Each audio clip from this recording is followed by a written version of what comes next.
أنت العليم الحكيم رب اشرح لي صدري ويسر لي أمري واحلل عقدة من لساني يفقهوا قولي وثبت لساني واهد قلبي بجاه النبي وآل النبي صلى الله عليه وسلم. Amma ba'd. Jamaah salat subuh Langgar Ar-Rahmah yang mudah-mudahan kita semuanya senantiasa dalam limpahan rahmat dan maghfirah serta barokah ridha dari Allah Subhanahu wa taala. Kita bersyukur pada subuh ini adalah subuh yang istimewa. Kenapa dinamakan subuh istimewa?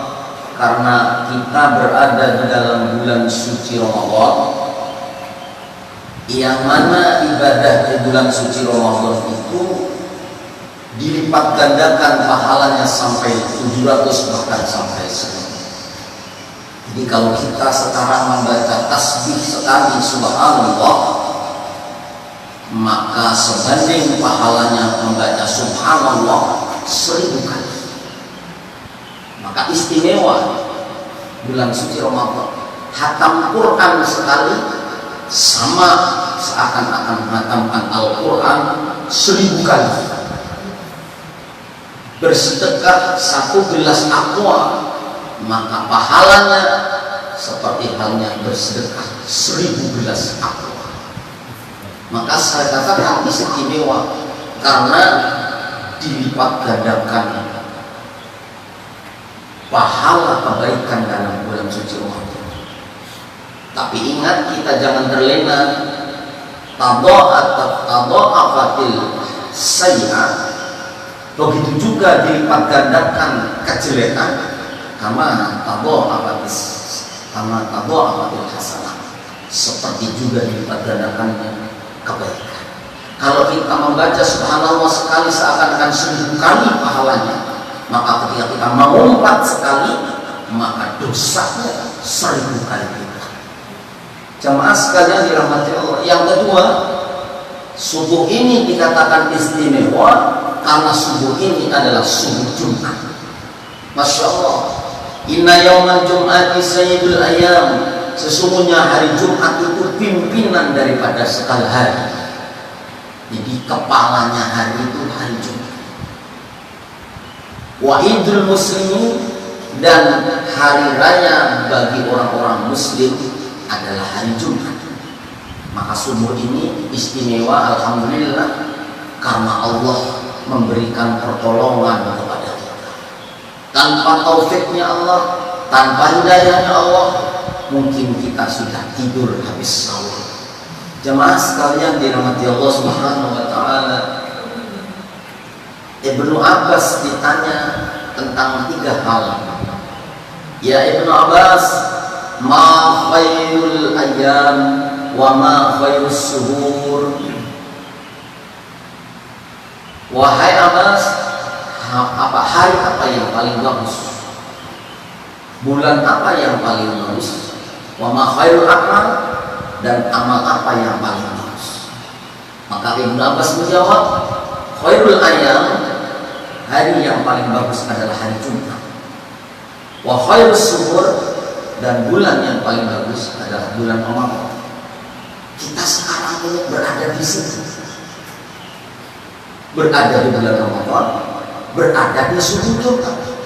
Luar biasa, alhamdulillah. Mudah-mudahan ibadah kita diterima oleh Allah Subhanahu wa taala. Dosa-dosa kita diampuni oleh Allah Subhanahu wa taala. Ketika ditanya wa ma khairul amal, amal apa yang paling bagus? Maka Ibnu Abbas menjawab, as-sholatu fi waqtiha. Kita ketiga-tiganya ada.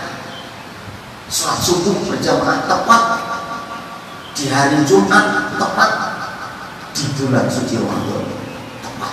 Sungguh karunia Allah yang luar biasa subuh ini. Jamaah sekalian dirahmati Allah, memang kami sengaja meluangkan waktu untuk subuh Jumat. Kami tidak keluar untuk kuliah subuh di masjid luar jadwal kamu. Sebetulnya yang meminta tidak ada waktu sebulan untuk musola, tapi kita punya musola. Maka dikaluangkan waktu karena di Palangkaraya ini seluruhnya setiap masjid ada buka bersama, ada kuliah subuh. Kalau tidak ada kuliah subuh sebelum tarawih buntung. Kenapa? Karena bulan Ramadan luar biasa. Berlomba-lomba mencari kebaikan, mencari ridho Allah, berlomba-lomba beramal saleh. Seakan-akan bulan Ramadan sekarang ini bulan terakhir bagi kita. Kita ingat sahabat kita, tetangga kita, teman kita yang bulan suci Ramadan kemarin masih bersama kita, masih tarawih, buka bersama. Tapi tahun ini mereka sudah dipanggil oleh Allah. Alangkah ruginya mereka kalau bulan Ramadan yang kemarin sia-sia saja, cuman puasa, nggak makan, nggak minum, nggak kumpul suami istri sehari, habis itu nggak ada kegiatan lain. Dan yang paling luar biasa, setan yang menggoda kita itu apa? HP. Kita kalau sudah pegang HP seakan-akan roh kita terikat. Yang tadinya cuma melihat WA, akhirnya ada sponsor masuk, iklan masuk, terbuka itu, maka yang tadinya cuma semenit menjadi 1 jam. Ayo kalau tidak penting taruh, pegang Al-Quran, pegang tasbih. Kalau sudah pegang HP, main game dan sebagainya, apalah arti Ramadan? Bulan yang boleh diberikan oleh Allah Subhanahu wa Ta'ala, seakan-akan kita disuruh mengejar target. Ayo khatam Al-Quran sekali, 2 kali lebih bagus. Ayo qiyamul lail. Kalau bisa tarawih, masya Allah, setahun sekali. Kita setahun sekali kan ada tarawih syukur, masya Allah. Nah, kalau bisa tarawih luar biasa, setahun sekali tarawih, ya dimaksimalkan 20 rakaat setahun sekali. Nah, kalau 8 rakaat sama kayak ba'diyah, qobliyah ba'diyah isya, apa sholat isya itu 8 juga. Sebelum isya ya, habis itu sholat isya, habis itu isya ba'diyah, kita maksimalkan. Maka seakan-akan kita oleh Allah diberi kesempatan sekali lagi. Kalau bulan Ramadan kemarin mungkin masya Allah biasa, buka puasanya biasa saja, tarawihnya biasa saja. Ayo bulan Ramadan ini seakan-akan kita diberitahu Allah, kau tidak tahu kalau Ramadan ini adalah Ramadan yang terakhir bagi diri kita. Maka seakan-akan kita tahu Ramadan sebulan mampir di rumah kita, layani dengan baik, terutama sholat jamaah yang sedang ditinggalkan. Habis sholat jamaah membaca Al-Quran 5 kali 5 waktu itu, 1 lembar atau 2 lembar berarti sehari semalam 1 juz Al-Quran. Yang tidak mampu membaca Al-Quran banyak membaca sholawat, banyak membaca zikir, banyak membaca surat Al-Ikhlas, maka nilainya luar biasa. Jamaah sekalian dirahmati Allah Subhanahu wa Ta'ala, di dalam kitab Al-Istiqdatul Yaumul Ma'ad, Ibnu Hajar Al-Asqalani menulis atau mengarang sebuah kitab tentang beberapa hadis yang dikutip oleh beliau.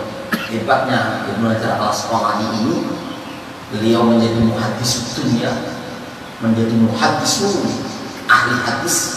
Salah satunya cita-cita beliau ketika dulu belum alim. Ibnu Hajar ini kan dulu itu modelnya itu bahasa kita itu tumbuh pembabel bagi orang belajar. Di pesantren membaca suratul Fatihah sulit. Lalu beliau ketika meminum air zam-zam selalu berdoa, ya Allah, alimkan saya tentang ilmu hadis seperti Ad-Dhahabi. Setiap minum air zam-zam berdoa, ya Allah, alimkan saya tentang ilmu hadis seperti Ad-Dhahabi. Akhirnya beliau menjadi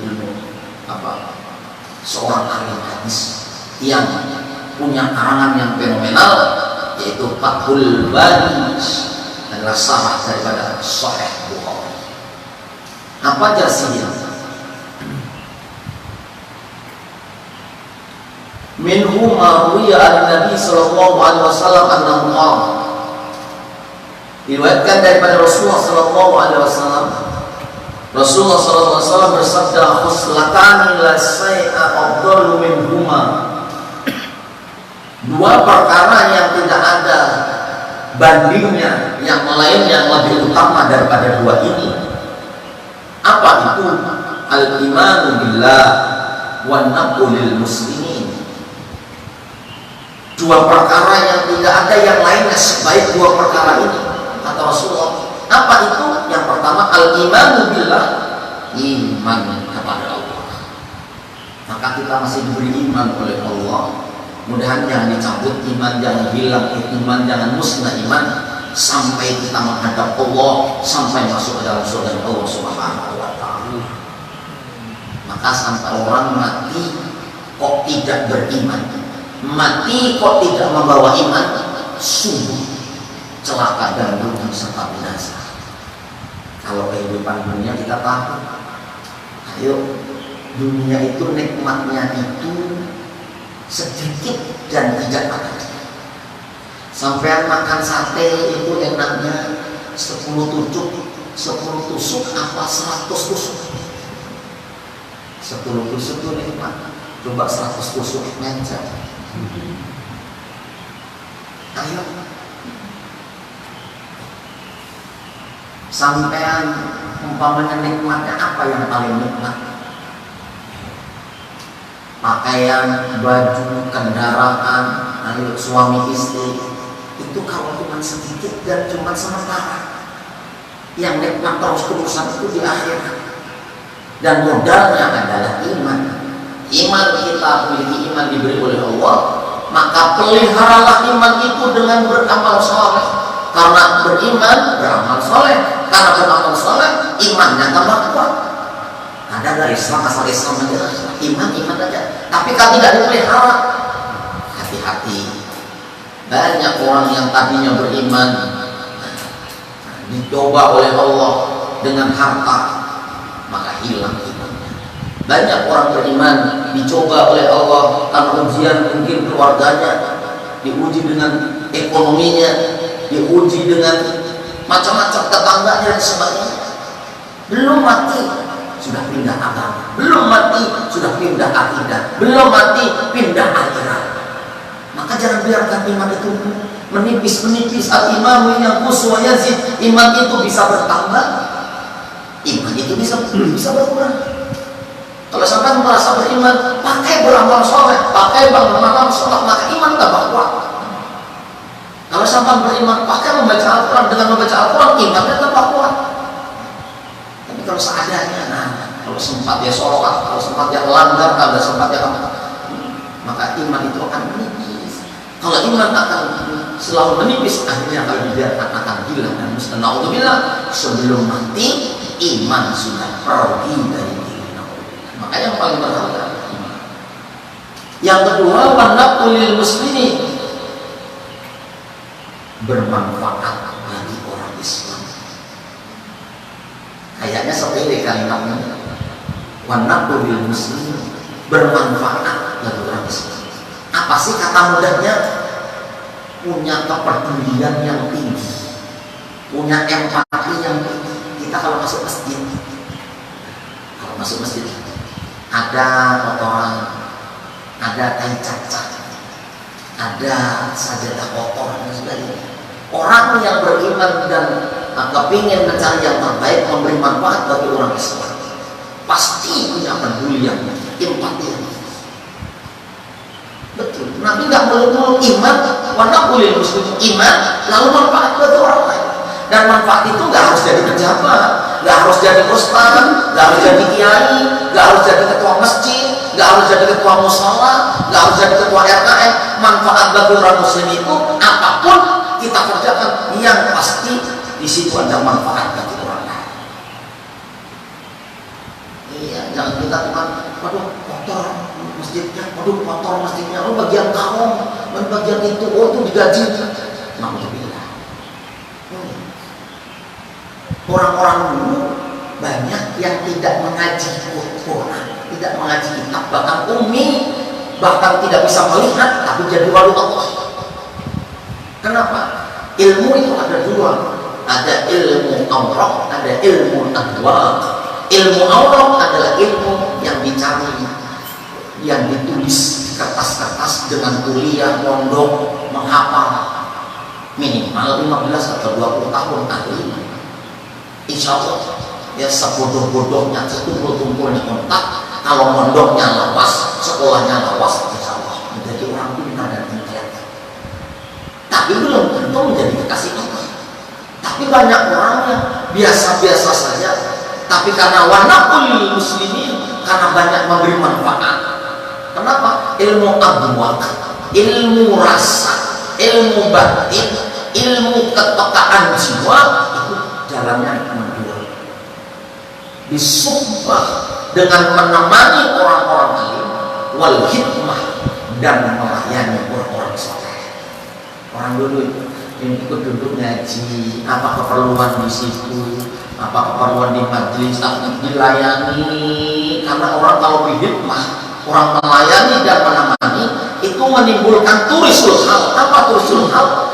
Apa mewariskan tingkah laku orang alim tadi akan diwariskan secara otomatis terhadap orang yang dekat dengan. Coba kalau kita melihat di pesantren-pesantren dulu, kalau di daerah Jawa itu seorang santri berbeda-beda pondok itu, walaupun kita nggak tahu asalnya dari apa, pondoknya di mana, tapi dengan gelagat dan apa haliatnya, tingkah lakunya kita tahu. Sampai santri Lirboyo ya, Bapak Ustaz tahu? Iya, cara kamu berzikir seperti itu. Kenapa? Zikirnya kayak Lirboyo seperti itu. Sampai santri Jombang, iya, kok tahu Bapak? Iya, Jombang itu caranya, cara mengangguknya, cara samponya seperti itu. Biasanya gurunya seperti itu. Sampai Sidogiri, iya, kenapa? Cara berpakaiannya Kiai Sidogiri seperti itu. Sampai mana? Oh, saya dari pelosok ke pelosok, ya Makrus itu batuknya seperti itu. Sampai batuknya, cara bicaranya, cara sujudnya, cara berpakaiannya, cara menyampaikannya persis dengan kiainya yang dia menjadi khadamnya, pelayannya dan menemani setiap hari. Turisul hal. Kalau sudah sama dengan gurunya tulis sama dengan gurunya yang punya sanad sampai ke Rasulullah, maka itu lebih berpotensi menarik dia menjadi orang soleh seperti guru yang setiap hari dilihat dan ditiru.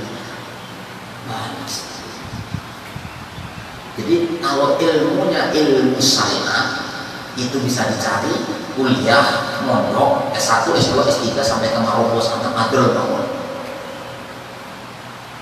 Tapi untuk menjadi kekasih Allah tanpa itu pun bisa, asalkan syaratnya apa? Berkhadam kepada guru dan melayani. Ya Mas, dan dirahmati Allah Subhanahu wa ta'ala. Maka untuk manfaat lil muslimin, Nabi khairun nas anfa'uhum linnas, sebaik-baik manusia. Tidak dikatakan Nabi yang alim, yang ini, yang kaya, yang ini, tidak. Khairun nas, sebaik-baik manusia, anfa'uhum linnas, yang paling banyak memberi manfaat. Saya dulu ingat waktu awal Guru Haji Musid bilang, aku tadi melihat ikamnya, saya membersihi parit masjid. Aku sambil lewat di mobil geritik, enak sore banyak nang sedekah lawannya. Ya, aku tadi melihat ikam membersihi WC, bersih Masya Allah. Wanaqulil muslimin, secara secara lahir ya, secara syariat. Ketika seseorang ikhlas berbuat di jalan Allah tanpa diminta, Allah akan memberikan pahalanya, belum lagi di akhirat, di surga. Jadi memang itu kayak otomatis. Sampai kalau ada memberi manfaat bagi orang, membersihkan jalan, membuang bumi, membuang paku di jalan, atau membersihkan langgar, membersihkan masjid, menyumbang lampu, apakah membersihkan WC dan sebagainya. Kemarin anak-anak kecil waktu mau puasa kemarin, istri saya bersih-bersih WC dan tempat ada sikit siapa anak-anak kecil banyak di situ. Woi, kok saja bisa dibantu, bisa mau bersih. Bukan kebetulan saya kritik mah. Nanti anak-anak dikasih duit tuh. Ayo, kalau nggak Allah memberikan hidayah atau petunjuk, otomatis nggak usah lagi. Kalau kita memperjuangkan agama Allah, kalau kita berjuang di jalan Allah, sekecil apapun manfaat bagi orang Islam, apalagi untuk beribadah, apalagi untuk menuntut ilmu, maka Allah sebelum di akhirat, di dunia sudah diganti oleh Allah. Kenapa? Naqulil muslimin. Kalau bermanfaat bagi orang Islam, belum di akhirat, di dunia sudah diberikan oleh Allah Subhanahu wa Ta'ala. Maka kebalikannya apa? Wa khaslatan la syai'an akhbathu minhuma. Dan dua perkara tidak ada yang lebih buruk dari dua itu. Apa? Asyirku billah wa dzarru lil muslimin. Kebalikannya, tidak ada dua perkara yang lebih buruk dari dua ini. Apa itu? Syirik atau mensekutukan Allah. Yang kedua, dan memberi bahaya kepada orang. Kalau yang tadi memberi manfaat, kalau yang kedua tidak ada yang lebih jahat dan lebih buruk daripada satu musyrik atau mensekutukan Allah, yang kedua wadurru dan memberikan bahaya kepada orang lain. Kalau kita tidak bisa manfaat bagi orang lain, minimal jangan memberikan mudarat atau bahaya atau menyakitkan atau mempersulit orang-orang yang berbuat baik. Mudah-mudahan yang dua ini mampu memberi motivasi bagi kita.